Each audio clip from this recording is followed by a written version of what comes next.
All right, part 7. It is Thursday, February 8th, 2024. This is Under the Wings, Tolerance, Human Rights, Holocaust, Victims of Fascism Art Series,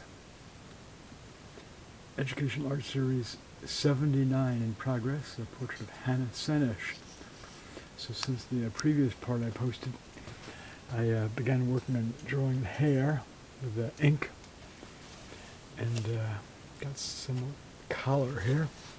I'm thinking of drawing a chicken over here, because there's a photograph of her in Palestine. It was pre-state Israel, with chickens on a kibbutz or something like that, maybe a moshav, agricultural settlement.